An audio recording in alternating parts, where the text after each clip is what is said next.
He was just asking for a receipt, calm, polite, and wearing a government badge. She called him a thug, then slapped him across the face in front of a crowd. No one moved. No one spoke. But one phone kept recording. By midnight, the video had exploded, and what it revealed next shattered the town's oldest lie. Because hidden in that store's basement was a camera no one was supposed to find. Before we deep dive into this interesting story, subscribe to our channel and tell us where are you watching from. Share in the comments below. It was the kind of afternoon that wrapped around the skin, like a hot, sticky glove. The kind of southern Georgia heat that made even the air feel heavy with silence. Darius Whitmore drove with one hand on the wheel, the other nursing a paper cup of now warm coffee. His car, a modest gray Nissan Altima, cruised steadily down the rural highway flanked by cotton fields and rusted mailboxes. He wasn't in a hurry. He rarely was these days. At 32, Darius had learned that urgency often masked fear, and he no longer feared small towns, sideways glances, or silence in public spaces. A graduate of Howard University, and now a compliance officer for the Georgia Civil Justice Bureau, he'd learned to move through the world with quiet confidence, like a river that didn't need permission to carve stone. When the low fuel light blinked on his dash, he took the next exit. A small gas station sat at the edge of a forgotten town. A single pump, dusty awning, and flickering open sign. It was the kind of place people only stopped if they had no other choice. Darius had no other choice. He pulled in, parked, and walked toward the storefront. His slacks slightly wrinkled from the day's drive. ID badge still clipped to his belt. Inside, the air was stale with the smell of cigarettes and bleach. Shelves leaned under the weight of expired snacks. A rotating hot dog machine clicked like a broken metronome. Behind the counter stood Linda Rayford, early 50s, with sun-leathered skin and a permanent frown that seemed carved into her face like tree bark. She wore a faded green apron, and a name tag so scratched it looked decades old. Her eyes followed Darius the moment he entered. He gave a polite nod. Afternoon. She didn't respond. He grabbed a bottle of water, a protein bar, and a pack of gum, then walked to the register. Linda stared at the items as though they had personally offended her. "That'll be $6.50. Darius handed her a $10 bill, careful not to brush her hand. As she rang it up, he glanced at a small sign taped to the register. All customers entitled to a printed receipt. No exceptions. When Linda slid the change toward him without offering a receipt, he waited. "Can I get my receipt, please?" Her head snapped up. "Why? You think I'm gonna rob you?" The question hung in the air, like smoke. Darius blinked, caught off guard, but kept his tone measured. "No, ma'am. I just need it for work reimbursement." Linda scoffed. "Sure you do. Probably trying to scam the system like the rest of them." The last part wasn't whispered. It was aimed to wound. A white man in overalls glanced over from the back. A teenage girl by the soda machine paused, quietly pulling out her phone. Darius stood still. He'd seen this before. He'd written entire reports on how black professionals were treated in white-majority rural towns. But being in the middle of it was something else. "I'm just asking for my receipt," he said calmly. "You people always asking for something," Linda said louder, her voice rising with a twisted pride. "You think just 'cause you wear slacks, you're not a thug." Darius didn't move. His face remained calm. But inside, a quiet fire began to burn. Not rage. He didn't give her that power. It was the fire of history, of ancestors who had been called worse, of bloodlines that had endured far more. A pause. Then from behind the counter, Linda leaned forward, narrowed her eyes, and with venom laced in every syllable, spat. "Thug." It wasn't just the word. It was the performance. She wanted everyone to hear it, to see it, to feel her power. The teenage girl raised her phone higher, filming now. "You sure you want to keep going?" Darius asked softly. Linda stepped around the counter. For a moment the store went silent. Only the hum of fluorescent lights and the slow click of the hot dog machine remained. Then, slap! Her hand cracked against his cheek with sharp finality. It echoed louder than any words. His head turned slightly, more from surprise than force. The pain wasn't physical. It was deeper than that. It was ancestral, and for everyone watching, it was unforgettable. Gasps. The girl dropped her soda. The man in overalls muttered something and walked out. But Darius didn't flinch. He straightened slowly, locking eyes with Linda. Not with hate, with something colder, accountability. "You done?" he asked quietly. Linda smirked. her lips curling as though she'd won something ancient. "Yeah, I'm done." Darius turned around. He didn't argue. He didn't yell. He didn't even rub his cheek. He walked past the snack aisles, past the camera still recording, past the old soda machine still humming. He stepped out into the blazing sunlight, eyes blinking as the heat struck his skin. He exhaled once, slowly, then walked to the back of his car, unlocked the trunk, and reached in. From the tinted windows of the store, Linda watched him, her smirk starting to fade. The girl filming moved closer to the window, whispering, "What's he doing?" He didn't pull out a weapon. He didn't drive away. What he pulled out, folded in leather, aged from years of handling, was his federal-issued Civil Justice Bureau briefcase. He set it on the hood, clicked it open, and pulled out a legal pad. Then, with slow, deliberate motion, began writing. Not trembling, not shaken, but with the stillness of a man who knew exactly what came next. Linda opened the door and shouted, "What are you doing?" Darius looked up, unsmiling, and said, "Building your obituary, on paper." The thick Georgia air wrapped around Darius as he scribbled into his legal pad with sharp, deliberate strokes. His briefcase, still open on the hood of his car, gleamed slightly in the sun, revealing the dark blue Civil Justice Bureau badge stitched inside the flap. Linda stood frozen at the doorway of the gas station, her mouth parted as though caught between confusion and threat. "What do you think you're doing?" she called out again, voice wobbling, less sure this time. Darius didn't respond immediately. He finished the line he was writing, then turned the page with the same grace as if he were signing legislation. He finally looked up, voice calm but edged with precision. "Documenting your behavior, your language, your assault." I didn't assault nobody. "You slapped a government employee," he said, cutting through her words like a scalpel. "And you did it under surveillance. Twice." Linda's jaw tightened. Inside the store, the teenage girl, Harley, was still recording discreetly, now crouched behind the chip aisle. She whispered into her phone, "He's some kind of official. This is wild." Darius picked up his phone and pressed a single speed dial. The call rang twice. "Civil Justice Bureau, Southern Division," answered a clipped professional voice. "Whitmore, I need a formal case ID opened. Location: Groveton County Highway 19 gas stop. Civil misconduct, racial harassment, public assault." There was a pause. "Copy. You safe?" "Affirmative. No threat of escalation. Offender is unaware of full jurisdiction." Darius continued speaking in a steady stream, walking around the car as he documented every visible security camera on the building, noting their angles, positions, and lens tilt. Inside, Linda locked the front door and stomped to the back room. Her hands shook as she pulled out a ring of keys and unlocked the dusty utility cabinet marked security. A screen blinked to life, showing 4 small black and white frames. Pumps, register, stockroom, exterior. She clicked through the timestamps. The slap, clear as day. He didn't hit back. Didn't raise his voice. Just stood there like a pillar carved from truth. Her stomach dropped. Outside, Darius was still talking, his voice calm but low, recording verbal notes into a digital recorder. Every detail was precise. The layout of the store, racial demographics of the area, witness presence, power dynamics, all framed within the legal structures of Georgia's civil discrimination statutes. That's when Harley slipped outside. She held up her phone awkwardly. "Hey, I filmed it. The whole thing, just in case she tries to lie." Darius turned to her. For the first time, his expression softened. "May I see it?" She nodded, handing him the phone. He watched silently, eyes narrowing slightly at the moment of the slap, then replaying her words. "You people always asking for something." He exhaled slowly. "Thank you for recording this," he said. "People need to know," Harley said, her voice trembling slightly.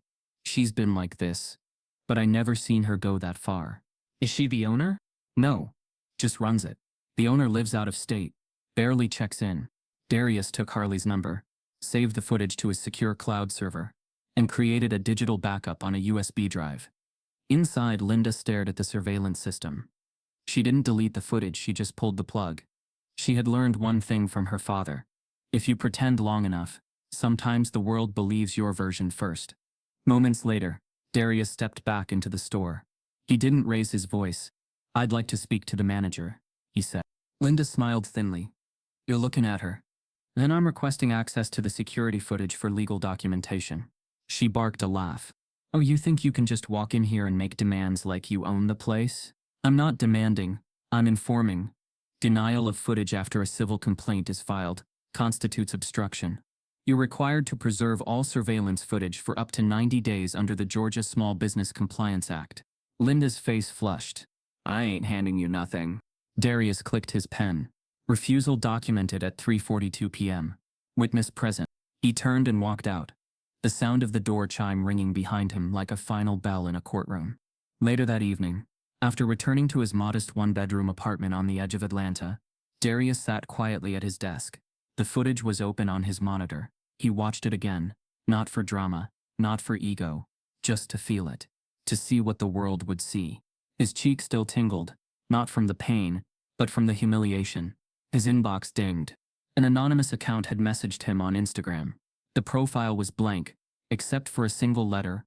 Inside was a video file, time-stamped just 10 minutes after he left the gas station. He clicked play. The angle was different. Wider, grainier. It was the gas station's external surveillance feed. Linda was shown standing behind the counter.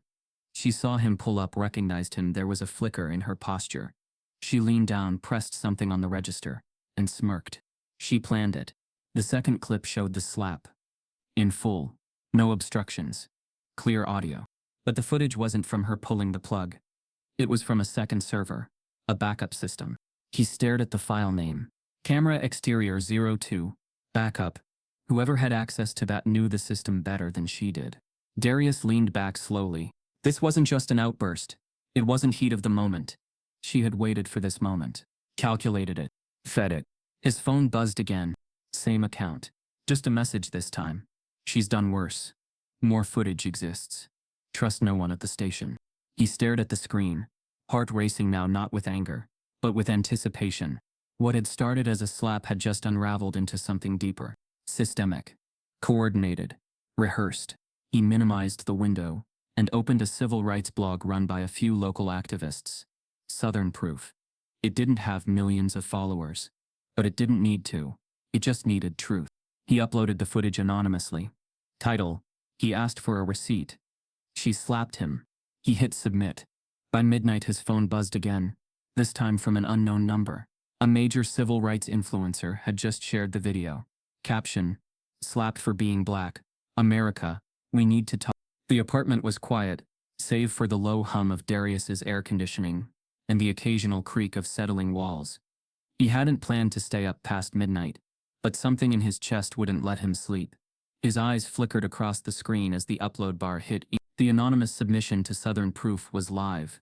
He shut the laptop, rubbed his eyes, and finally allowed his body to sag into the couch.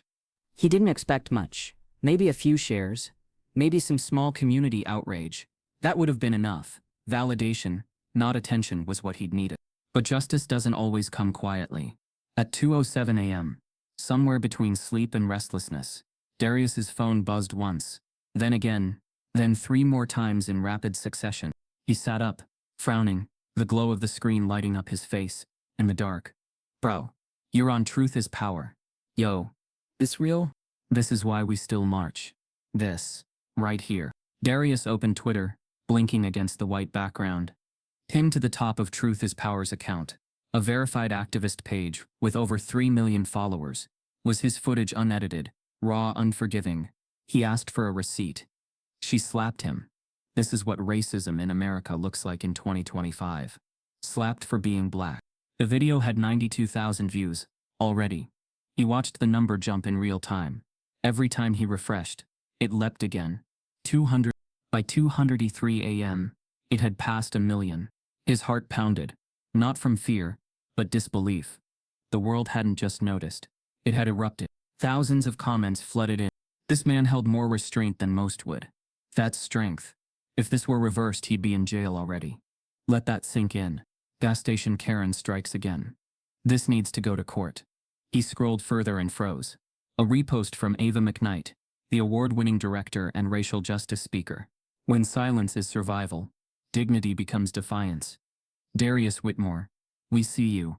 Slapped for being black. And then Senator Ruth Delgado, liberal firebrand from Illinois. In America, asking for a receipt shouldn't come with a slap. If law enforcement won't act, maybe Congress should. His stomach tightened, not out of excitement but anticipation, because he knew what came next. By 3:15 a.m., the trolls arrived. Why didn't he leave the store if he felt unsafe? Typical race-baiting move. Bet he planned this. Another thug trying to play victim. Watch the whole story, people. These people always have to make it about race. These people. That phrase always hit harder than it should have. He'd studied the psychology behind dehumanization. But when it's your name, your face, your dignity they're unraveling, academic theory turns to a cold punch in the gut. Darius muted his phone and walked to the kitchen. The tiles felt cooler under his bare feet. He poured water into a glass, but his hands trembled slightly. Not from fear. No, this wasn't fear. It was the surge of history catching up with the present. He knew he had just stepped into a war that wasn't new. By 4:07 a.m., Slapped for Being Black was trending too worldwide. Memes, commentary videos, legal breakdowns. Linda's slap became more than an act of violence. It became a symbol, a rallying cry. Screenshots of her face flooded social media. Old Yelp reviews surfaced. One from 6 months ago read, "Rude woman behind the counter. Wouldn't speak to me but told the white guy next to me to have a blessed day. Weird vibe." The internet had begun its excavation. Someone found her Facebook. Someone else found her mugshot from a tooth. Then came the digital forensics. The anonymous account R leaked 2 more short clips. One showed Linda laughing in the break room, mocking a black customer's accent. The second, a muffled recording, captured her saying, "Sometimes you gotta remind them who's in charge." It was like watching a facade crumble in real time. By sunrise, Darius's inbox had over 3,000 unread messages. Some were offers from law firms, talk shows, advocacy groups. Some were warnings. "We know where you live. Your kind always plays victim. Don't forget what happened to the last one." The weight of it all pressed down on his chest. He hadn't asked for this. He'd simply asked for a receipt. At 8:17 a.m., his office phone rang. Georgia Civil Justice Bureau. "This is Darius." The voice on the other end was tight. "Mr. Whitmore, this is Director Sloan. We're scheduling an emergency internal meeting regarding your viral incident." Darius kept his voice even. "Understood. We support your rights as a citizen," she added, carefully choosing her words. "But please remember, you represent the Bureau. Any public commentary must be cleared through PR. I haven't made any public statements. Yet." Click. By late morning, conservative media had begun spinning. A popular segment on National Viewpoint played a grainy slow-motion loop of the slap, with dramatic music underneath. This man, Darius Whitmore, entered that store knowing the tension he would provoke, the anchor said. A polished white man, with a steel smile. The question isn't why she slapped him, it's why he stayed. They framed him as a racial agitator, questioning if the footage was selectively edited. A retired police chief even weighed in. Looks like he baited her. Kept his calm to make her explode on camera. That's manipulation, not heroism. Darius watched it all silently. A part of him numb, another part rapidly cataloging everything, like a chess player 5 moves ahead. And still, the floodgates didn't stop. A reporter from the Sentinel-Times reached out. A civil rights podcast wanted him to co-host an emergency panel. Even a documentary filmmaker from Oakland emailed. "We're chronicling modern-day microaggressions. You're now the epicenter." But it was 5:02 p.m. when his phone rang again. A call from a number with a New York area code. He almost let it go to voicemail. But something in his gut said answer it. He did. "Mr. Whitmore," the voice said briskly. "This is Maria Vega, senior producer at Channel 9 News. Evening edition. We'd like you live tonight, 6 p.m. sharp. National broadcast. You'll be seated with civil rights lawyer Travis Bell." Darius said nothing for a beat. Then quietly, "I'll be there." As he hung up, he walked to the mirror. The slap hadn't left a mark, but the moment had. He straightened his tie. His hand trembled slightly, not from fear, but from readiness.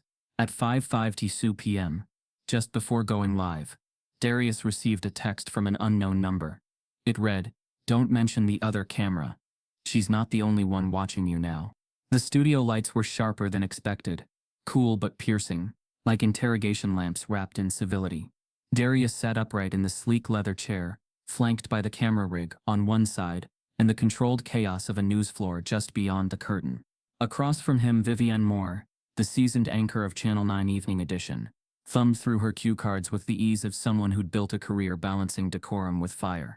Her tailored gray suit and crimson lipstick gave her an air of polished neutrality. But Darius could already feel the framing before the first question dropped. "Mr. Whitmore," she began, her voice crisp as she smiled at the lens. "Thank you for joining us.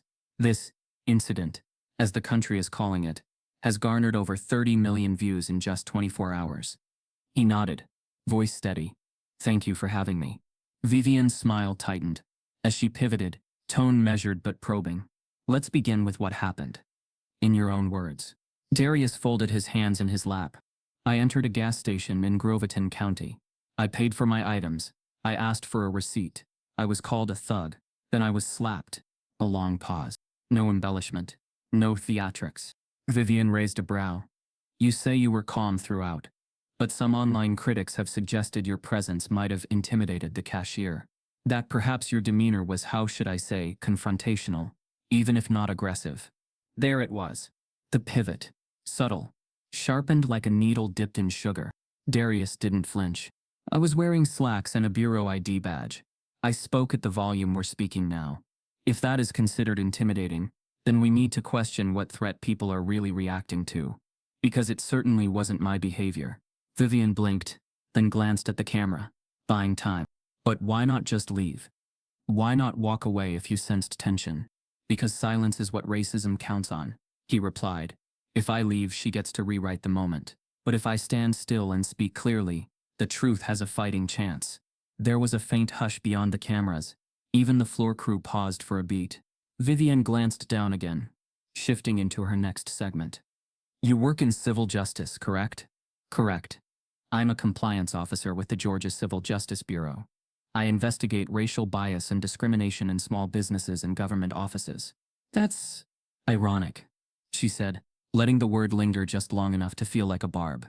"It's systemic," he corrected her. "Not ironic." The air crackled between them. "Would you say this is about one woman, or something larger?" Darius leaned slightly forward, his voice dipping with gravity. "This isn't just about Linda Rayford.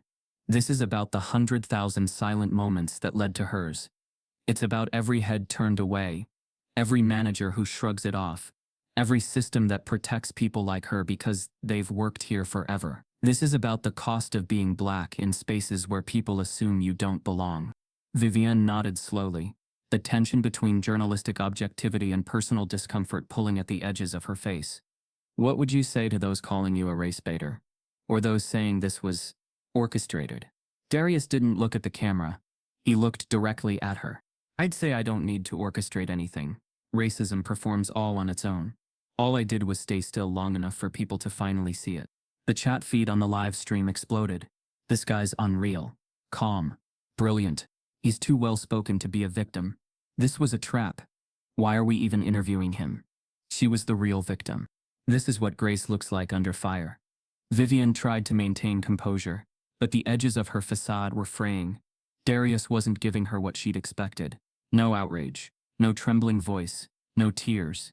Just the steady, sharp clarity of a man used to dissecting injustice under fluorescent lights. She adjusted her cards, voice softening. "What do you hope happens next?"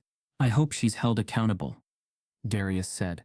"But more than that, I hope businesses start asking better questions about who they hire to represent them. I hope we start recognizing that racism isn't always a slur or a scream. Sometimes it's a smile that disappears when you walk in, a receipt that never prints, a door that's locked just after you approach it." Another long pause. Then Vivienne said, more to the camera than him, "And yet, despite everything, you remain calm." He smiled faintly. "I don't need rage to make people uncomfortable. The truth does that on its own." The screen behind them faded in with side-by-side photos. One of Darius in his bureau ID badge, and the other of Linda Rayford, now well known in every corner of the internet, frozen mid-slap, her face contorted in disdain. Vivian leaned back. "Well, Mr. Whitmore, your story has sparked national discussion. Some say you've become the face of quiet resistance. Others, something more divisive. How do you respond to the responsibility being thrust upon you?" He paused for the first time. Then, "I didn't choose to be the face of anything, but I won't look away either. If being seen means others can finally understand the daily wounds black people carry, then so be it. Vivienne gave a tight nod, her final cue card lowered. The producer in her ear gave the rap signal. One last thought? She asked. Darius turned slightly toward the camera and said with the gravity of a man who had seen too much to pretend anymore. This is far from over. The interview ended. But backstage, as Darius gathered his things, a production assistant slipped a folded note into his coat pocket. In small, shaky handwriting, it read, I used to work for her. I've seen worse. I have in Groveton, Georgia, a town where the flags hung heavy, and front porches bore more crosses than flower pots. The ground had never shaken like this. It wasn't the slap alone, it was the silence that followed it, until the internet set it ablaze. Within 48 hours, the quiet gas station off Highway 19 had transformed into something unrecognizable. Protesters lined the cracked sidewalk with hand-painted signs. Dignity doesn't threaten. Racism wears a name tag.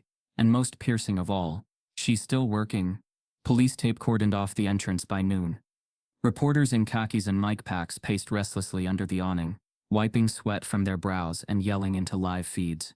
Drone cameras buzzed above like angry wasps, capturing every angle. What was once a forgotten refuel stop now stood as a national flashpoint of racial violence and denial. But Linda Rayford didn't hide. No. She doubled down, sitting stiffly across from a bearded host on a popular far-right podcast, titled Real America's Fight Back. She stared into the camera with the composure of someone who'd convinced herself she was the one under attack. I was scared, she said, her voice shaky but rehearsed. You don't understand what it's like when someone like him walks in, stands over you, demanding things. It felt threatening. I just reacted. I didn't even know he was some kind of government worker. The host nodded solemnly. It's open season on white folks now. That's what this is. Linda didn't blink. The media twisted everything, she continued. I've worked that station for 16 years. Never had a problem. People know me. But those people weren't staying silent anymore. Across town, in the back row of a Sunday church meeting, Jordan Fields, a 17-year-old black student with soft eyes and a tucked hoodie, raised his hand after the benediction. She did it to me too, he said. The room turned. She didn't slap me. But when I tried to buy gas with my school ID once, she looked at it and threw it back across the counter, said next time bring real identification, not some made-up scholarship pass. Gasps. His mother, seated beside him, reached for his hand. She'd told him to let it go last year. We need this town to like us, she'd said. But now, like the rest of the nation, Groveton was watching. On a town Facebook group once reserved for bake sale flyers and lost pets, a storm brewed. A woman named Michelle Harding, who had worked at the gas station in 2019, posted screenshots from the store's old staff group chat. They were unfiltered, acidic. Linda, that black girl from yesterday, I swear she was eyeing the register, probably looking for an excuse to claim racism. These people always playing the same game. Linda, I swear if one more of them walks in wearing pajama pants talking about do you take EBT, I'm quitting. Michelle added a simple caption. We were told to keep quiet or lose ours. I'm done being quiet. The post exploded, shared over 2,000 times in one night. Other ex-employees followed. Jason Caldwell, a biracial man who lasted 2 months under Linda's management, wrote, She made me clock out early whenever a certain type of customer came in. Said it made people nervous if we both were behind the counter. I was 22, trying to pay for college. The stories poured in like poisoned rain. What once was a shield of small-town silence was now pierced open. The town had tried to protect her with silence, with that's just Linda, with she's old school. But now, that protection was cracking under the weight of undeniable truth. Still, Linda clung to her narrative. She was photographed standing on her porch wrapped in an American flag blanket, flanked by 2 men holding support law and order signs. I'm not backing down, she told a local radio show. They're trying to cancel me for defending myself. Yet beneath her defiance, the infrastructure she'd spent years building, her reputation, her control, her invisibility, was crumbling.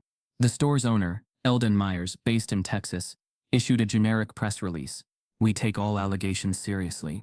We are conducting an internal review and placing Ms. Rayford on temporary administrative leave pending investigation. But the public wasn't waiting on statements. They were digging deeper. That's when it happened. An unexpected DM slid into Darius's inbox. The sender, Amanda Lee. Her profile was sparse. Just a profile photo of a daisy and one cryptic bio line. Some things don't belong underground. The message was short. I used to clean the gas station after hours. You need to see the basement camera footage. Basement? Darius frowned. He'd mapped the store in his notes. There hadn't been any mention of a basement. The security layout Linda had tried to hide didn't show a feed for anything underground. He messaged back. What basement? She called it the stock cellar. Not on blueprints, but the real camera was there. She kept a USB. I saw what she recorded. Not just you. His heart quickened. What kind of footage? Amanda's typing bubble flickered, then stopped, then flickered again. Things you wouldn't believe. Conversations. Mockery. Threats. Kids. Seniors. People who never knew they were on camera. Darius swallowed hard. Do you have it? No. But I know who might. I'll be in touch. You're not the only one who's been waiting for someone to expose her. Amanda's next message came with an address and 6 chilling words. She recorded everything, even her confessions. The email came at 3:03 a.m., just as the storm outside Darius's apartment crackled awake. Thunder rolled softly over the Atlanta skyline, but it wasn't the weather that pulled him from half sleep. It was the soft ping of his inbox, and the name in bold at the top. Amanda Lee. Subject line. She didn't delete anything, just hid it. Inside was a single line of text. The footage is real. These were pulled from the stockroom cam. Watch every second. Below it a file. No explanation. No attachments. Just a download link labeled seller feed backup. Darius opened it, slowly pulling his laptop closer, heart thudding in a rhythm too familiar now. The screen flickered, then played. The frame showed a tight hallway behind the main gas station store. A dim, low-ceilinged stockroom lit by a single swinging bulb. It was old, clearly ignored during renovation, with ductwork exposed and boxes half collapsed. But then Linda appeared. She was alone, talking to someone off-screen, holding a mop. God, I hate Saturdays, she muttered. It's always EBT day, like they're all on the same group chat. You can smell them before they walk in. Darius froze. Another clip. Time-stamped 2 weeks earlier. This time, Linda leaned against the cooler with a Gatorade in hand, glancing around as if checking for witnesses. A young black mother had just exited the store with her toddler, waving politely as she left. Linda turned to a coworker, off-camera, and snorted. Did you see her hair? Looked like she combed it with a rake. Baby probably don't even know who his daddy is. They always come in with them little monsters and act like they own the place. Laughter. Male. Faint. Familiar. Darius leaned in. That wasn't Linda's voice alone. There were others. He clicked ahead. Another clip. This one darker, barely audible. But the dialogue was unmistakable. Linda, whispering behind the register. You know how you catch 'em? Plant something near the candy. Watch who touches it. Then boom. Got him for stealing. Works every time. Darius hit pause. His stomach turned. He clicked another link in the email. This one was an audio-only recording. Shorter, cleaner. Linda again, laughing. They don't even know we got a camera in the cellar. I could slap one of them down there and nobody'd find it for hours. Hell, I almost wish one would try me. Darius closed the laptop, sat back, and exhaled through clenched teeth. These weren't slips. These weren't just words. This was culture. Taught, practiced, honed like a ritual. Her smile in the customer's face, her hate tucked behind cameras only she thought she controlled. He stood up, pacing, his mind racing. If she was this casual, when recorded, how much worse had she been when she thought no one was watching? He didn't wait. He forwarded the files to his attorney, Janelle Baptiste, a fierce civil rights litigator, with a mind like a scalpel, and a heart that had marched at Ferguson and wept at Breonna's funeral. Subject line. We're beyond state level now. Her response came within minutes. A video call request. Darius clicked accept. Janelle appeared on screen, hair wrapped in a patterned scarf, eyes sharp despite the hour. You okay? She asked first, voice low. Darius nodded. I don't even know what I'm watching anymore. She paused, then leaned in. You're watching generational rot. This is more than misconduct. It's a pattern, a protected, repeated abuse of black patrons, with state-level negligence from ownership. He nodded. And the language, she continued. The racial profiling, the planting, that's criminal. Darius tapped the laptop lid. There's one clip where she jokes about hitting someone in the basement. She literally says no one would find out. Janelle's brows lifted. Send me that timestamp. If we can verify she was in control of surveillance and use that threat as deterrence, we're not talking civil court anymore. A pause. This could go federal. Darius felt the words settle around him like bricks. Federal. Not a blog. Not just Twitter rage. Federal court. Systemic abuse case. Hate crime charges. Suddenly the slap was no longer the story. It was just the matchstick. I'll build the timeline, he said quietly. Every statement. Every file. Janelle nodded. I'll contact the Southern Poverty Law Center and 2 federal observers. If this goes to the DOJ, we need airtight framing. She hesitated. Then, there's one more thing. What? You're going to become the face of this, whether you like it or not. Be ready for that. He exhaled again, this time slower. I was ready the day she hit me, and thought it was her right to do it. Janelle gave a small, proud smile. Then let's finish what she started. The call ended. But Darius didn't sleep. He spent the next hour reviewing every second of the footage. Each slur hit like a lash. Each laugh behind a customer's back made his fists clench. Not because he was angry at Linda. He'd passed anger days ago. He was angry because every video proved what Black Americans had been shouting into voids for decades. It's not just the big acts. It's the little ones, stacked like bricks until you're buried under them. He drafted a new statement. Short, unsparing.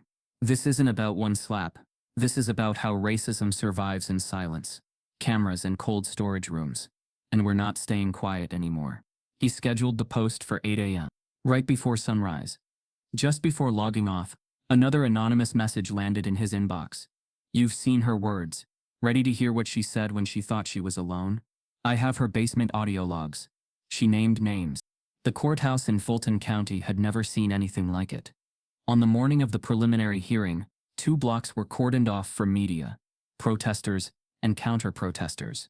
Police cruisers lined the curb like a warning. Darius stood at the edge of it all, suit pressed, eyes steady, hands wrapped around a slim folder labeled in bold, Whitmore v. Rayford.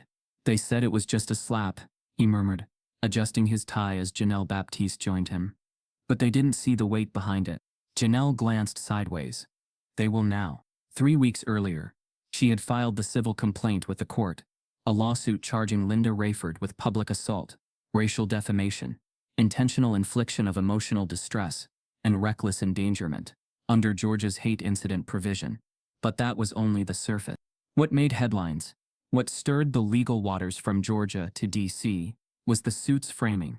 This wasn't about a slap, it was about systemic racism, nested inside a public-facing institution, and its unchecked protection by ownership, law enforcement, and cultural silence. The plaintiff? A federal compliance officer. The defendant? A woman now infamous for what millions had seen, and what a few dozen more had heard in private recordings. The media called it the gaslight lawsuit. Inside the courtroom, sleek microphones and portable broadcast cameras lined the back wall. The judge, Ann Marlene Caro, had approved live courtroom streaming under public interest exemption. Rare, but not unprecedented. Civil rights groups filed amici briefs within hours. The Southern Poverty Law Center, ACLU Georgia, and the Anti-Racist Legal Alliance all weighed in, supporting the case as a benchmark for how everyday racism rippled through society, like hidden fractures under a smooth surface. Linda entered with her chin lifted. Her hair was tightly pulled back, lips pressed into a frown that seemed more sculpted than natural. She wore white, symbolic, defiant. Beside her sat her attorney, Clay Bresson, a slick private litigator, known for defending conservative personalities in defamation and censorship cases. Before court was called to order, he whispered just loud enough for the camera mics to catch.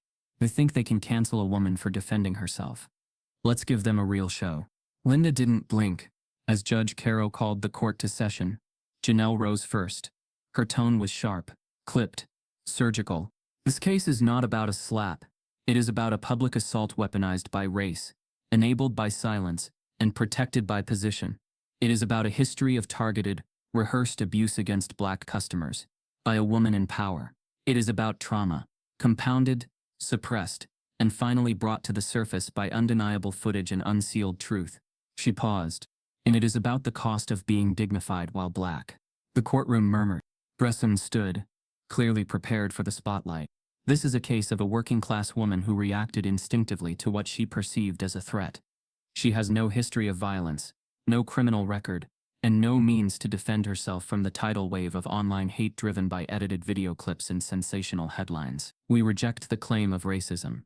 We reject the exploitation of a moment for political gain. He turned slightly toward the jury box. She is not a racist. She is a woman who was scared. Darius sat still, expression unreadable. The first days of testimony laid the foundation. Customer experiences, employee confessions, recovered video, and audio. The footage of Linda mocking a black mother. The confession of an employee who had been told to keep an eye on black teens. The screenshots from old staff group chats leaked to public record. And still Linda showed no remorse. Her defense team's strategy was clear. Frame her as the victim of a cultural witch hunt. She's being lynched by cancel culture, Bresson proclaimed on day 3. This is digital crucifixion disguised as civil justice. But Janelle didn't blink. Because she had the footage. She had the files. She had the voice of the nation behind her. And then, the twist. On day 5, with the courtroom packed and the nation watching, Janelle requested the right to call a new witness. There was a pause. The judge raised a brow. On what grounds? He has knowledge of past behaviors not disclosed by the defense. He was not previously listed due to witness intimidation concerns. Who is the witness? Janelle turned. Benjamin Rayford. A gasp swept the room. Linda turned sharply, her lips parting, a flicker of panic crawling into her eyes for the first time. My nephew? She muttered, barely audible. Darius leaned forward. Judge Caro glanced over her glasses. Is the witness present? The courtroom doors opened, and in stepped a young man, barely 22, with sandy blonde hair and nerves in his eyes. He wore jeans and a pressed navy button-down. He walked hesitantly, but with purpose.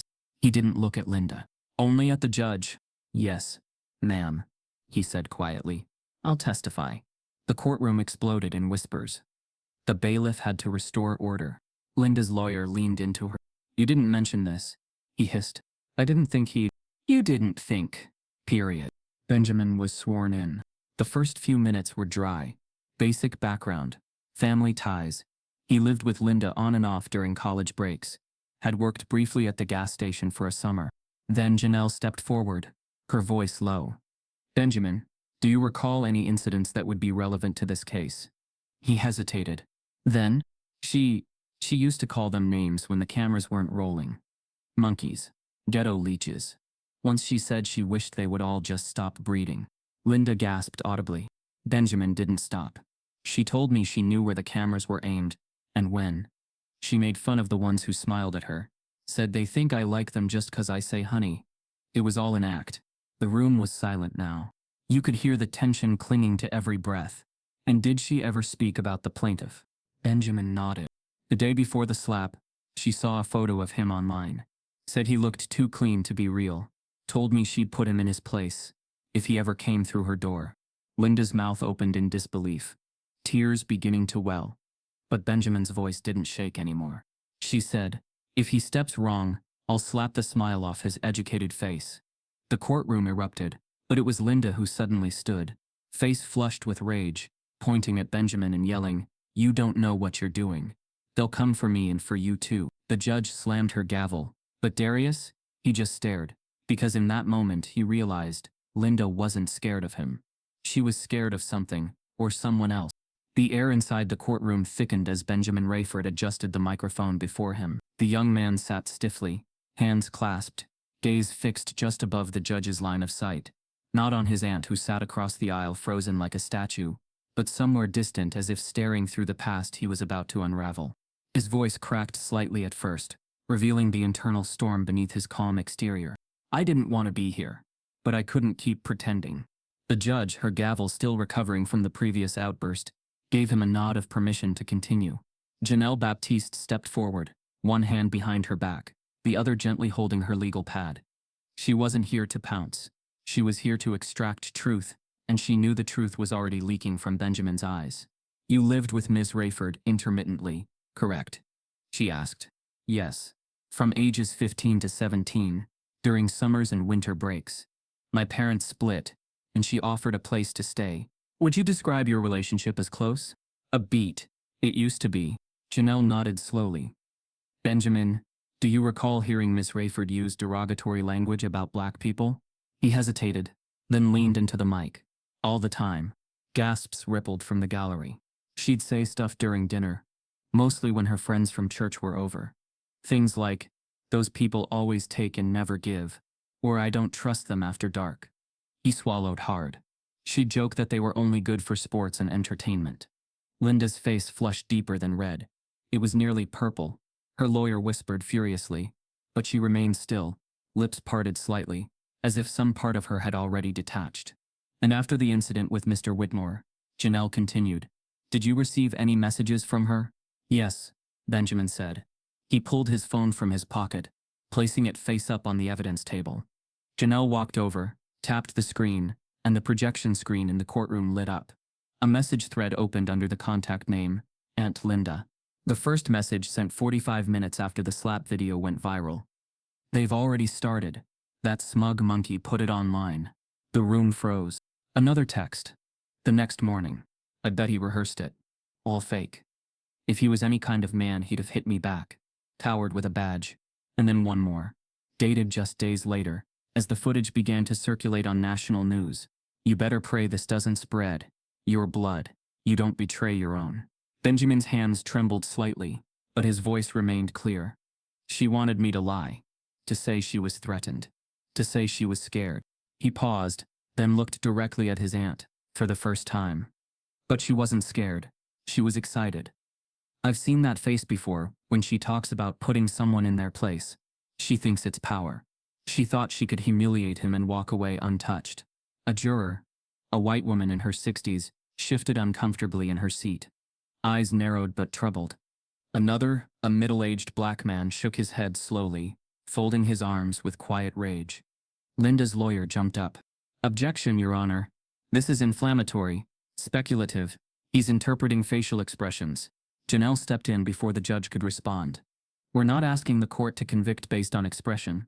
We're showing character through documented communication. This isn't conjecture. This is the defendant's own words. Judge Carroll looked down at the transcript, her eyes narrowing. She turned to the clerk. Pull up the exhibit labeled 3A verbatim from the plaintiff's submission. The clerk complied, and another screenshot appeared.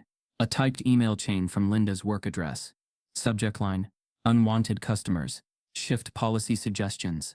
Within the body, Linda had typed, can we limit food stamp customers to early hours only? It reduces theft risk and the usual drama. Just a thought. Also, it might be time to reconsider the pump prepay limit. People been filling $2 worth of gas. And loitering. Not our kind of customers. Benjamin didn't look at the screen. He didn't need to. He'd heard it before, long before it ever left her inbox. This is what we grew up around, he said quietly. It was normal. Until I realized normal doesn't mean harmless. Linda's lawyer rose again. Your Honor, the defense insists this line of evidence is prejudicial. The judge raised a hand. It's prejudicial because it reveals prejudice. Overruled. She turned back to Benjamin. You may step down. He nodded and rose slowly, walking past the defense table without a glance. Linda's eyes followed him, but she didn't speak. Her lips quivered, as if she were on the edge of sobbing, but she swallowed it whole. The jury watched her now, not as a caricature of a gas station clerk, caught on tape, but as a woman whose own blood had shattered the myth she tried so hard to uphold. The court was silent for a long moment. Then Janelle stood again. Your Honor, in light of Mr. Rayford's testimony and the submitted digital correspondence, we formally request that these text and emails be admitted into evidence. The judge looked down at her desk, tapping her pen once, twice. The gallery waited. The jury leaned forward. And then, request granted. Text messages and emails from the witness and defendant will be entered into the official record. The courtroom exhaled, as if the truth had finally earned its space. As the bailiff stepped forward to collect the submitted phone, a whispered voice from the gallery caught Darius's ear.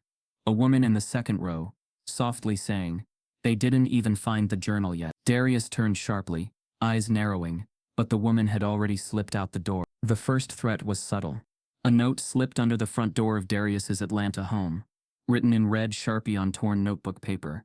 We see you, boy. At first he didn't mention it to Simone. He tucked the paper into a file of hate mail he'd already begun collecting, since the first video went viral. Most of the digital threats had been easy to trace.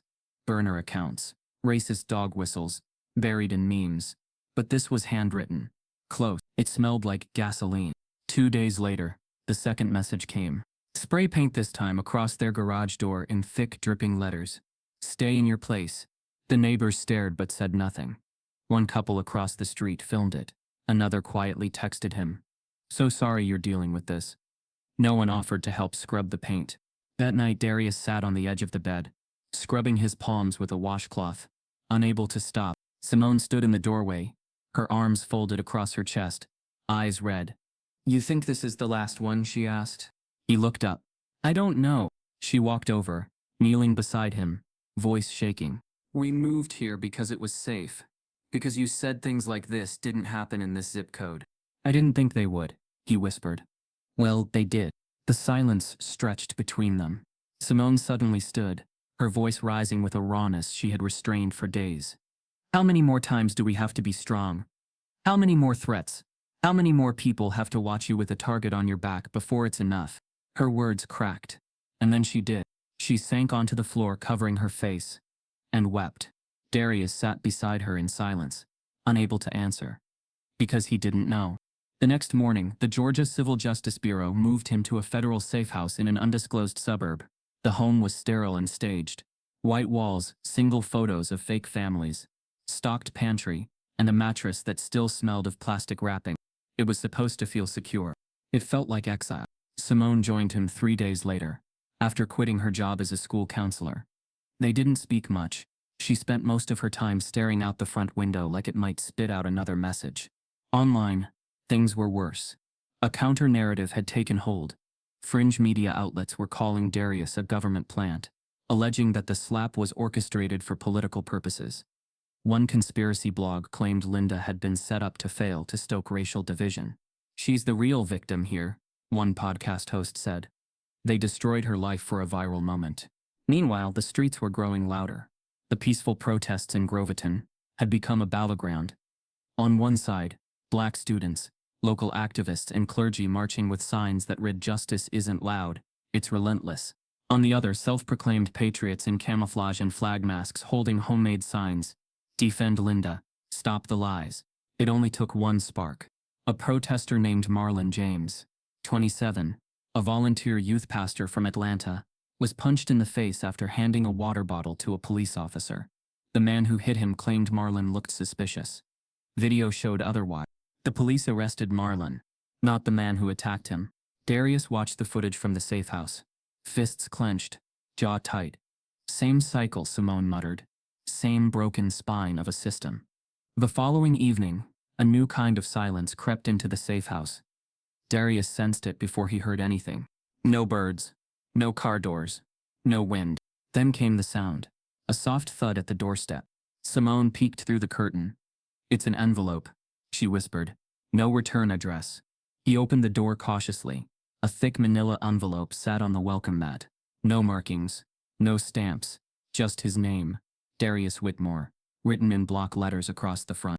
He brought it inside, heart racing. Simone backed away instinctively. Don't open it in here, she said, voice shaking. It could be. He held her gaze. If it's a threat, we need to know. He peeled the flap slowly. Inside was a stack of photocopied journal pages, handwritten, scanned, at least 50 of them, some with tear-stained edges. On the top page, scrawled in small, compressed handwriting, I didn't want to hate them.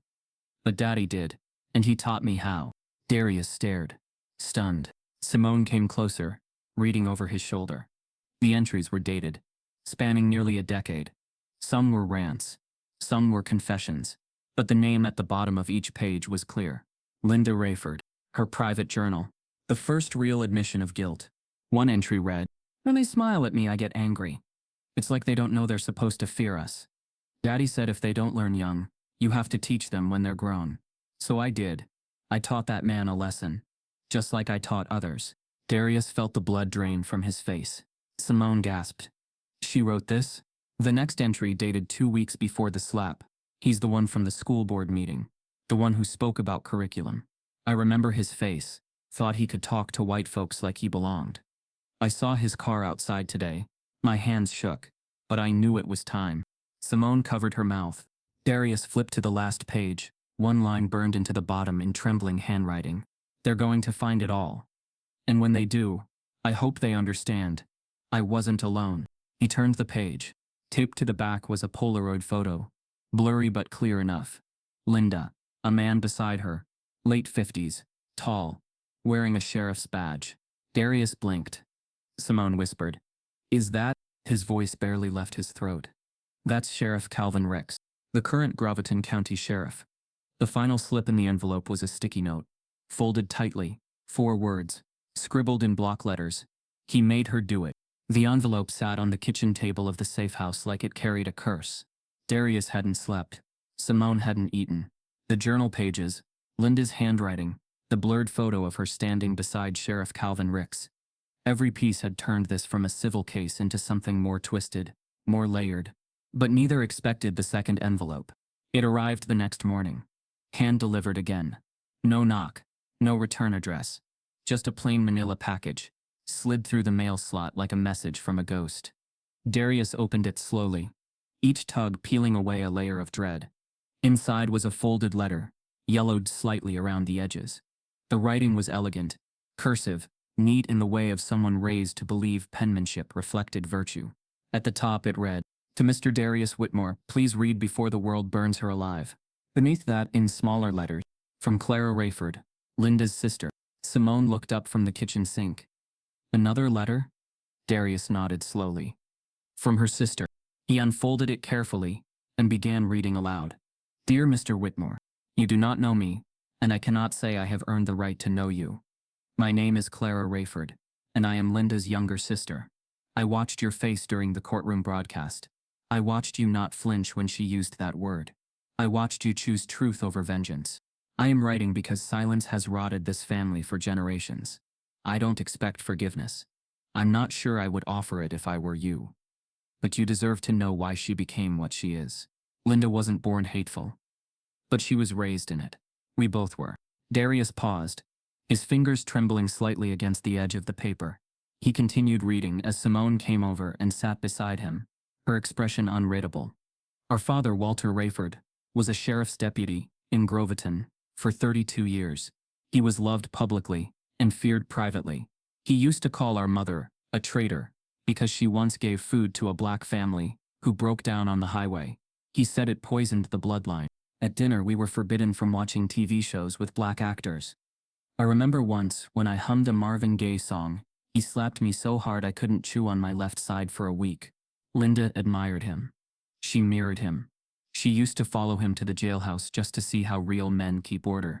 By the time she was a teenager, she had already started repeating his words.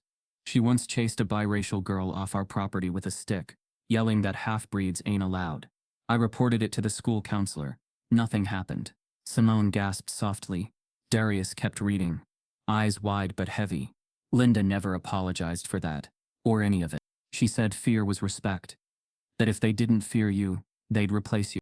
I tried to break away. I moved to Tennessee, married a man who doesn't look like us, raised children who see color as culture, not threat. Linda didn't come to the wedding. She said I'd tainted our name. I stopped speaking to her for years. But when I saw the video, I knew immediately. It wasn't just her rage. It was Dad's. His voice, his values, echoing through her like a broken record that never got ejected." Darius paused, eyes flickering to the window. Outside, the safe house remained quiet, but inside him, something began to shift. Not sympathy, not absolution, just clarity. "I'm enclosing what she would never show you. A photo of our father in uniform, holding Linda's hand at a protest against desegregation in pages from her teenage diary. She burned most, but I saved a few. Letters she wrote to a pastor, confessing things I couldn't bear to hear but knew you needed to. One letter says this, and it haunts me. I watched him walk in like he owned the place. I knew it was him. I knew he'd spoken at that school board thing 2 years ago. Thought he was better than us. I waited for the moment. I had to take it. To remind him he wasn't." Darius's voice caught. Simone reached over and took his hand, eyes glassy. "She planned it," she whispered. "From the moment you walked in." He nodded. "I'm not asking you to spare her. I'm asking you to understand that this violence didn't begin with a slap. It began in a dining room where slurs were seasoning, and fear was the daily bread. She was taught to hate you before she ever saw your face. I'm sorry, Clara. Darius folded the letter slowly, his mind spinning. The contents of the envelope were everything Clara promised. Photos, handwritten notes. One torn page, clearly ripped from an old diary, read, "Daddy says the world is changing too fast. I hate how they talk back now. Like they forgot who cleaned their streets, who kept them in line. Maybe I'll remind them one day," Simone whispered. She never stood a chance. Darius didn't respond immediately. He looked at the final item in the envelope, a small hand-drawn family tree on the back of a grocery receipt. A name was scribbled near the bottom, added in different ink. Calvin Ricks. Written beside it, cousin Dad's sister's boy. Darius stared at the name, then back at the Polaroid from the previous envelope. It all connected. Linda's racism hadn't just been personal. It had been institutional, supported by bloodlines tied into the local justice system itself. She hadn't just gone rogue. She was part of a generational network built to protect the powerful and silence the vulnerable. And now, one of them had written it all down. Simone scanned through the diary scraps, flipping through a second folded sheet of paper tucked between the pages. "Darius," she whispered. "Look at this." She turned the page toward him. At the bottom, scrawled in a messy, almost manic handwriting, was a single sentence. "I had the receipt paper pre-torn. All I needed was the ask." Darius stood slowly, fire rekindled in his eyes. She didn't just react, she rehearsed it. At that moment, his phone lit up with a new message. A subpoena notice. Sheriff Calvin Ricks scheduled to testify, under oath, tomorrow. The weight of the letter from Clara Rayford still sat in Darius's chest like lead when the memory finally surfaced. Distant, dusty, almost forgotten. He had been invited 3 years earlier to speak at a Graviton County School Board meeting. It wasn't his jurisdiction, but he was known for community engagement, and a local teacher had reached out after students of color were being suspended at double the rate of white students. The main issue that night had been the district's controversial proposal to reintroduce heritage-based curriculum, which included literature glorifying the Confederacy, and a rewritten history unit that referred to slavery as involuntary servitude with mutual economic reliance. Darius remembered standing at that podium. Remembered the silence in the room when he said, "If you rewrite pain as tradition, you've chosen to repeat it, not remember it. History doesn't need your edits, it needs your honesty." He remembered the hard stares. He remembered her. Linda. She was seated in the back row, arms crossed, lips tight. Her name wasn't mentioned on the docket, but she'd been there. He recalled the way she shook her head after every sentence, her jaw clenched like it was wired shut. He hadn't known her name back then. Hadn't seen her again, until the gas station, until the slap, until the camera. But now the pieces clicked together like loaded cartridges sliding into a chamber. Linda hadn't reacted out of fear. She'd recognized him, and she'd waited. He pulled Clara's letter back from the kitchen table and scanned the entry again. "I watched him walk in like he owned the place. I knew it was him. I knew he'd spoken at that school board thing 2 years ago. Thought he was better than us." She hadn't snapped. She had stalked the moment like prey. Across the table, Simone was scrolling through social media archives on her laptop, hunting for footage of that board meeting. Most official footage had been scrubbed. It wasn't public record anymore. But she found a live stream reposted by a local parents group. Grainy, time-stamped, unedited. Simone froze the frame. Look. In the back of the audience, clearly visible under the bad gymnasium lighting, sat Linda, jaw tight, arms folded in the exact posture he remembered. But something else stood out. Just before he stepped to the podium, she turned to the woman next to her and smiled. Smirked, then whispered something. The camera caught it. Barely. But the expression on her face was unmistakable. It wasn't discomfort. It was satisfaction. "She knew," Simone whispered. "She planned it that day." Darius leaned in, studying her posture. "Look at her eyes. That's not confusion. That's recognition." Simone clicked forward through the video. At the end of his speech, the crowd gave polite applause. Linda didn't clap. She leaned back, pulled out a notepad and scribbled something down. "She's been waiting," Darius murmured. The realization washed over him in slow waves. It had never been about a receipt. It had been about a reckoning. She saw him speaking truth to a system she thought belonged to her.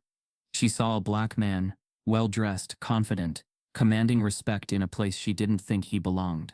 And she waited, planned, rehearsed. Simone refreshed her browser, diving deeper into Groviton's digital archive trail. She clicked into a YouTube channel run by a former school board member and found raw B-roll from that same evening. Angles from the hallway, lobby and surrounding parking lot. She froze on one new video titled, Pre-Meeting Setup. The footage was shot by a roaming student journalist, likely part of a media program. The camera panned across the lobby, past the snack table and the waiting crowd. And there she was, Linda Rayford, standing by the vending machine, looking directly into the camera, smirking, then pointing to the auditorium door and saying, "Bet that's him."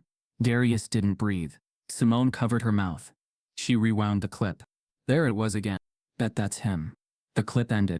No audio of who she was talking to. But the intent was clear.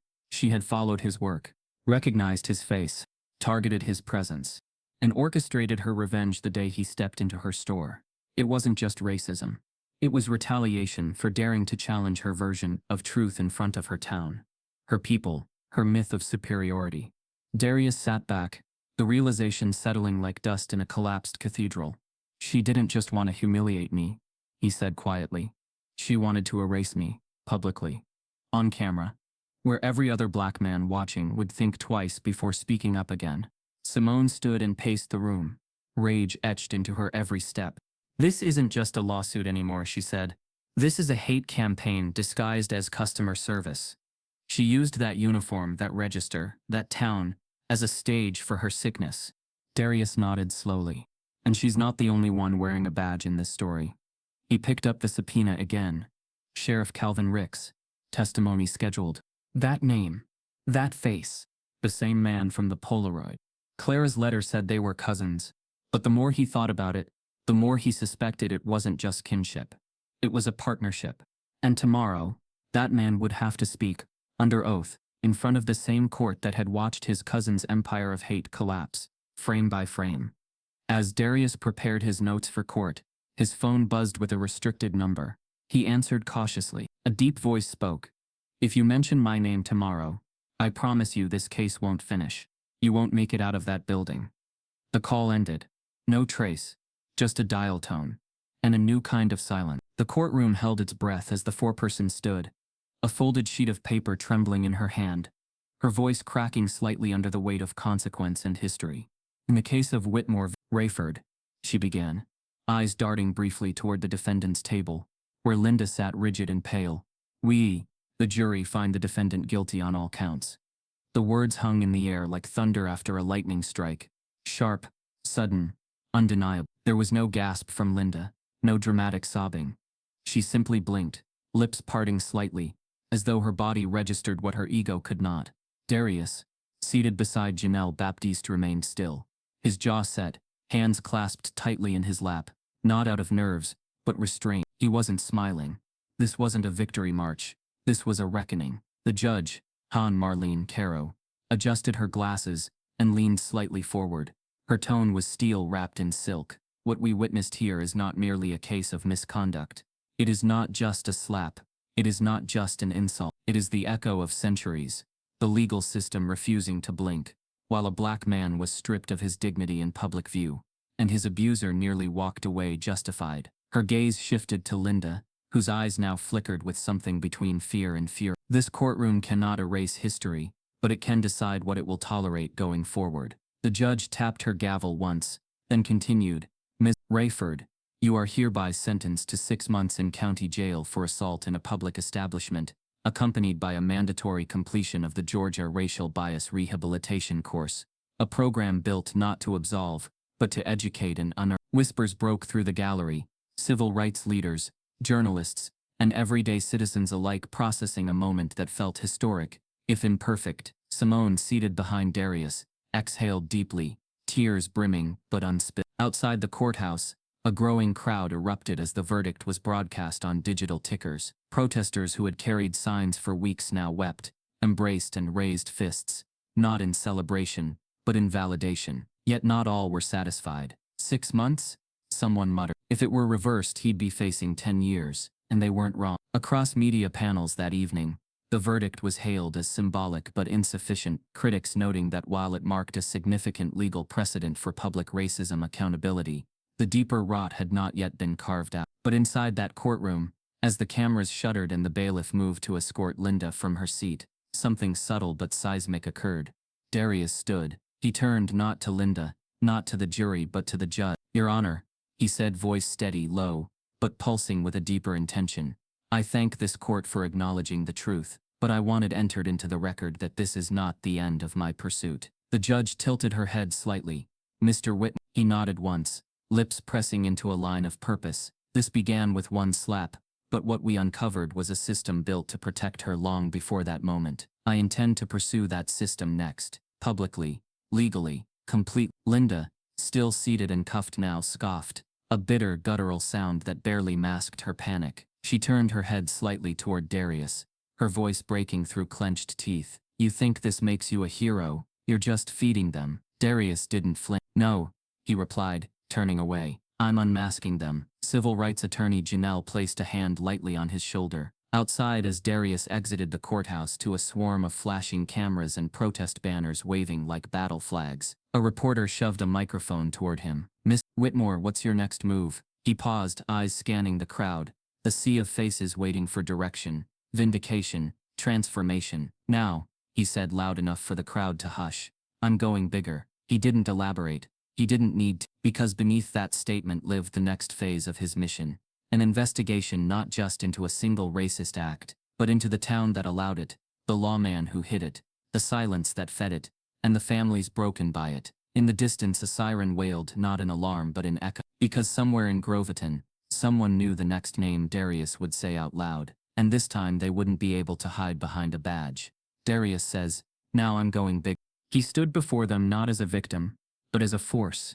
The congressional hearing chamber was packed beyond capacity, reporters elbowing for position, cameras clicking like 1,000 clocks counting down to a moment history wouldn't let slip. Darius Whitmore took his seat at the center table with quiet confidence, his navy suit pressed, his expression composed but heavy with gravity. Behind him sat Simone, Janelle Baptiste, and 3 community leaders from the Gaslight No More initiative, all carrying the weight of untold stories in their eyes. A banner hung above the hearing room doors, "Oversight Session, Combating Public Racial Discrimination and Systemic Gaslighting." The chairwoman, Representative Sheila McKinley, leaned into her mic and nodded toward Darius. "Mr. Whitmore, you may proceed." He adjusted the microphone, glanced at the nameplate before him, and began not with a tremble, but with truth. "Madam Chair, honorable members of Congress," he said, his voice ringing clear, "I am not here because I was slapped. I am here because I was silent for 32 years, taught by systems and signals to endure, deflect, and survive racism disguised as policy, politeness, and procedure. I am here because one woman's hand was caught on camera, but her culture of power was not until now." The room stilled, his words sharp and elegant cut through the political fog like a blade honed by lived experience. "When I asked for a receipt," he continued, "I wasn't asking for change, I was asking for acknowledgement. Instead I was branded with a stereotype, slapped with centuries of contempt, and nearly buried under a narrative that wanted me to be angry, loud, or broken. But I chose something else. I chose to document. I chose to investigate. I chose to fight back legally, strategically, and collectively." Screens around the room displayed key clips from his trial, footage from the gas station, social media threads showing how fast hate can hide behind uniformity and customer service smiles. "Public racial discrimination is not about one-off incidents," Darius declared. "It is a performance scripted, rehearsed, and reinforced by unchecked power, and it is time we start treating it with the seriousness it demands." Murmurs of agreement echoed across the chamber. Even a few skeptical lawmakers leaned forward. "That is why I propose," he said, sliding a thick packet across the table, "mandatory racial bias training for all public-facing business employees in federally regulated industries, grocery clerks, TSA agents, bank tellers, educators, retail managers, anyone whose power is transactional and unchecked. These people shape perception, and perception becomes policy." The packet, titled The Whitmore Framework, included a breakdown of bias-based service denials, racial humiliation patterns, and emotional trauma impact metrics, developed with the help of psychologists, attorneys, and community organizers. Darius continued, We have laws for sexual harassment training. We have food safety certification. But we let bias walk unchecked into every store, office, and classroom, pretending it's personality. It's time we name it, track it, train against it, penalize it. Representative McKinley nodded, her lips pressed tightly, as she whispered something to the aides beside her. One senator from Massachusetts leaned into his mic and said, "Mr. Whitmore, this is one of the most precise, morally grounded, and policy-driven testimonies we've ever received. On behalf of this committee, I thank you." The chamber broke into applause, rare for such hearings. Darius didn't smile. He only nodded, because it wasn't over. Moments later, McKinley stood and announced, "We are introducing preliminary language for a federal bill titled, the Whitmore Act, aimed at combating public racial discrimination and improving national bias training standards. This is a direct result of today's testimony, and the courageous work of Mr. Whitmore and his coalition." The cameras exploded. The country watched in real time as pain turned into policy. But as the applause died down, and Darius stepped outside the hearing room, the chill in the hallway felt different. A marshal handed him a small white envelope. No seal, just his name. "Came from the local holding facility," the marshal said. "Someone wanted it delivered personally." Darius opened it slowly. Inside, one line written in shaky cursive, "She's out and she wants to speak to you." Beneath the note, a folded release document, "Linda Rayford, released under conditional supervision after 90. Darius stared at it, breath caught somewhere between disbelief and a deeper, colder knowing. Linda Rayford, the woman who had sparked a national reckoning, was no longer behind bars, and she had something left to say. "Linda is released, and requests to speak to Darius." She had nothing left. But she had one thing to say. The room was beige and silent, clinical in its supervision but heavy with something far older than security protocol. A square table sat in the middle, 2 chairs opposite each other, and a silent clock ticking just loud enough to remind them both that time, unlike wounds, never waits for healing. Darius Whitmore entered first, his stride slow but composed, the air around him sharpened by what he now carried, policy precedent, a movement.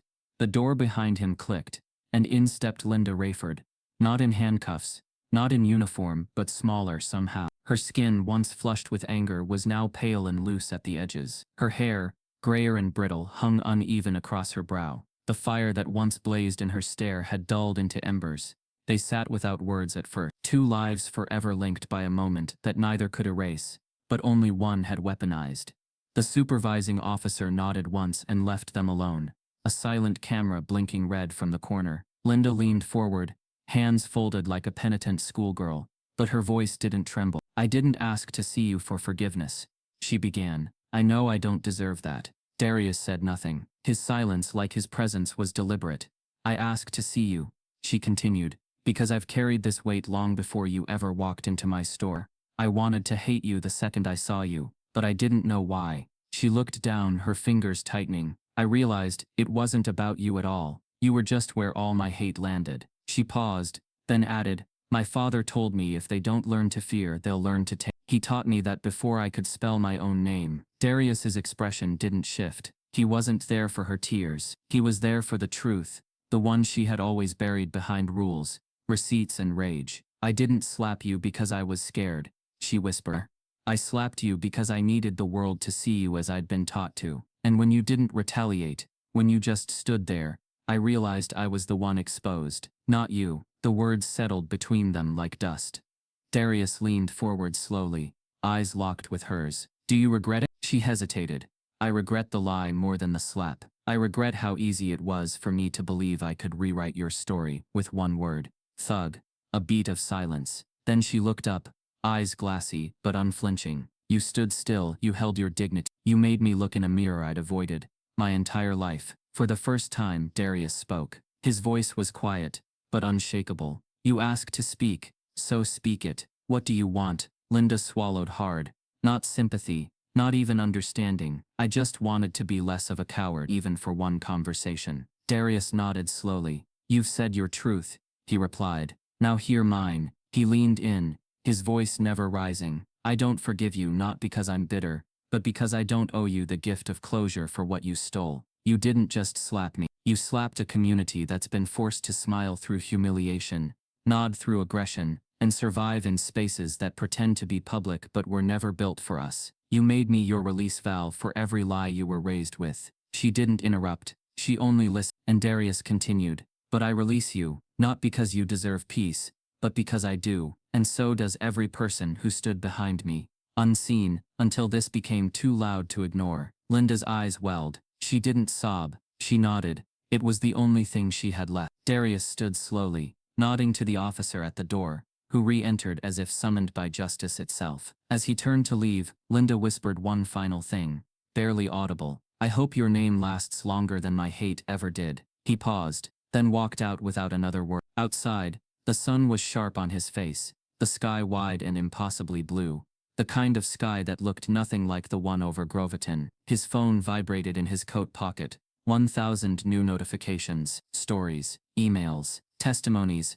A voice message from a principal in Houston, thanking him for the Gaslight No More toolkit, saying it saved a student from an unjust suspension. A video from a group of teens in Minneapolis, reading his congressional speech aloud in class. A photo of a plaque being installed at a newly remodeled gas station in rural Alabama. It read, "Racism lives in silence. Speak loud." Darius smiled, tired, yes, but fuller than ever. Weeks later, in a park in Atlanta, a mother and her son passed by that very gas station. The boy looked up at the plaque and asked, "Who was Darius Whitmore?" The mother paused, then smiled down at him and said, "A man who changed everything." A mother walks by. Her son asks, "Who was Darius Whitmore?" She smiles, "A man who changed everything." Some stories aren't just meant to be watched, they're meant to be remembered. If this moved you, if you've ever felt the sting of silence, or seen someone treated as less, don't scroll past. Type yes if you believe dignity deserves defense. Subscribe if this broke your heart, and your silence. He could have moved on, but he chose war. After the verdict, after the media frenzy, after Linda was led away in cuffs and the courtroom slowly emptied of its breathless audience, Darius Whitmore didn't disappear back into the shadows like the system expected. He didn't take his settlement check and retreat into anonymity. Instead, within 48 hours of the judgment, he launched a public initiative that would ripple across the country like a silent rebellion given voice. It began with a live stream, a grainy, emotionally raw video shot from his safe house kitchen table, where he sat with tired eyes and a fire in his voice. "This isn't about me anymore," he said, hands folded on the table. "It's about every person who's been humiliated in public and told to let it go. Every cashier who said, 'You people,' every teacher who changed a black student's grade out of bias, every cop who looked the other way when hate hid behind a uniform." The video, titled Gaslight No More, reached 5 million views in the first 24 hours. By the end of the week, it had evolved into a full-blown grassroots campaign, an online hub where victims of racial gaslighting could upload their stories, submit evidence, and receive resources. But Darius didn't stop there. He worked with legal scholars and civil rights attorneys to publish a digital manual titled Know Their Lines Before They Cross Yours, a free downloadable guide that broke down the legal, emotional, and psychological patterns of public racial abuse. It taught readers how to document incidents, how to protect themselves without escalation, and most importantly, how to take perpetrators to court without becoming another hashtag. Thousands downloaded it within the first 3 days. Churches began printing copies and handing them out during Sunday services. Schools requested curriculum-ready versions. Darius held webinars with young professionals, showing them how to handle racial slights in elevators, at customer counters, on airline seats. "They count on your silence," he said in one keynote. "So use your silence strategically, and break it when it hurts most." Civil rights organizations started reaching out. So did survivors, people who had been slapped, cursed at, wrongly accused of stealing, laughed at in corporate boardrooms, and labeled threatening for existing. The campaign partnered with Black therapists and trauma specialists to offer free mental health sessions. A coalition of Black and brown influencers, pastors, professors, and even a few retired police officers joined the effort, sharing personal stories under the viral hashtag #Non-Gaslight No More. Darius didn't sleep much. He didn't rest. He could, because the more voices joined him, the clearer it became. Linda was never the point. She was just the crack where the truth started leaking through. The real battle was with the walls themselves. On the third week, he received a call from Representative Sheila McKinley of California, a fierce civil rights advocate known for championing anti-discrimination legislation. "Mr. Whitmore," she said, voice firm and proud, The House Oversight Committee would like you to testify at next month's hearing on public racism and bias accountability laws. We want gaslight no more entered into the congressional record.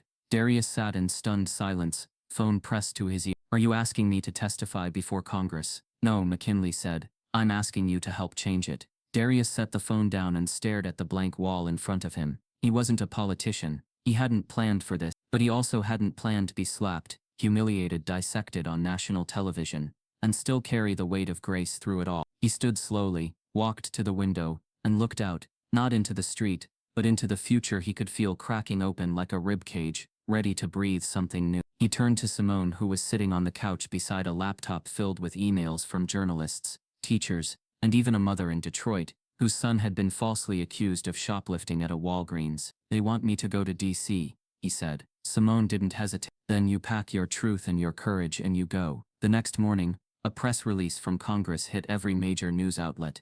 Darius Whitmore to testify on public racial discrimination. Gaslight no more gains federal spotlight. The caption under his photo read, "From slapped to strategic, one man's stand becomes a national movement." But what the world didn't yet know was that Darius wasn't just preparing testimony. He was also preparing evidence, undisclosed footage, anonymous letters, journal entries, even legal research, showing just how many local officials, school board members, and sheriff deputies had long been complicit in racial gaslighting incidents. Some of it pointed back to Grovit, some of it went much further, and Darius knew when he took that oath before Congress, he wouldn't just be speaking as a victim, he'd be speaking as an architect of a reckoning that couldn't be undone. Just before boarding his flight to Washington, a letter arrived in his inbox from an anonymous sender. No subject line, just one sentence. You're not the only one who kept receipts. Congress invites him to testify.